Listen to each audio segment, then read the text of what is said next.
we come to the Omega Speedmaster.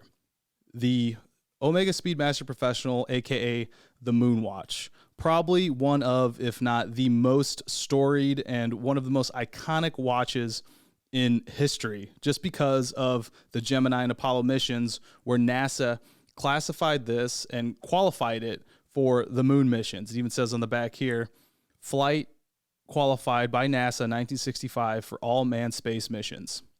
And this was a watch that I had my eyes on for a long time. It's got a beautiful mechanical movement on the inside. So from a design and engineering aspect, the dial with the chronograph is absolutely beautiful, very recognizable to people in the watch world.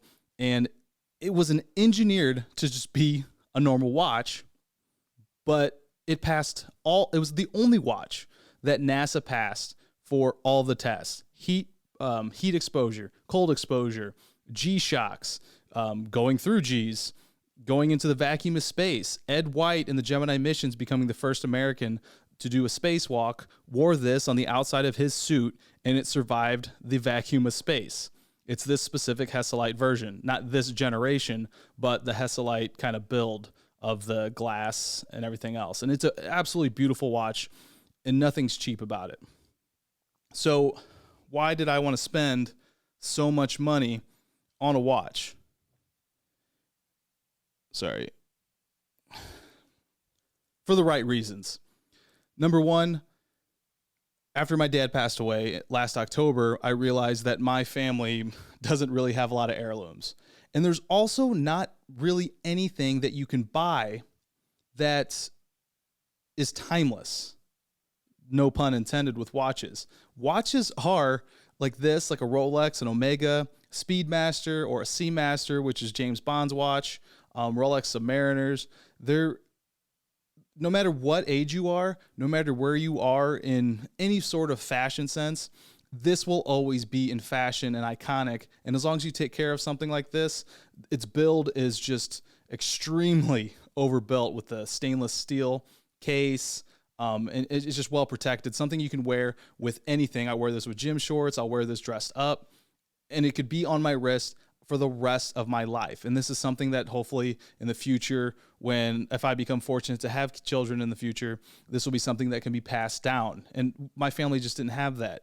And I chose this specific watch because my dad and I spent a lot of time watching a lot of NASA documentaries, going to NASA as a child, watching Apollo 13, The Right Stuff, HBO series called From Earth to the Moon. And when I look at it, I think of him. I think of a lot of things, actually. It reminds me of sitting with him. It reminds me of talking about space. He was an incredible, serviceman to his country as an ex-Air Force member. And he also had this huge appreciation for the space program and all the heroes that risked their lives to get us into space. And I'm extremely excited for the fact that moon missions, Mars missions are something that's on the horizon. So I think about that. I think about just being with him, and I'm always going to remember that. Now, that's why I wanted the Omega Speedmaster Professional to be my first watch. Also, when I look at this watch, I keep the chronograph at 14 seconds because of Apollo 13. If you're unaware of the history of Apollo 13, it's the one moon, starting with Apollo 11 with Neil Armstrong and Buzz Aldrin going on the moon, all the way to Apollo 17. Every one of them reached the moon except for a explosion of the oxygen tanks that caused Apollo 13 to not be able to make the trip. And they had to do whatever they could to survive. And if you haven't seen the movie with Tom Hanks, Kevin Bacon, it's a phenomenal movie. And even if you know the plot and you know the history behind it, it's still incredibly suspenseful. And you just couldn't imagine that out of anything that humans have done and needed to survive, the vacuum of space isn't one of them. But to survive and to have a reservation of power, what they had to do was shut down every single instrument on that spacecraft, including, all the computers, the heat, and they just froze. The only working instrument that crew had was all of their NASA-issued Omega Speedmaster Professionals that they had to rely upon for accuracy to manage their oxygen, and then the infamous 14-second burn. What happened was because they didn't have any of the computers on and the navigation on, they had to keep Earth in the window. And they go through this in the movie.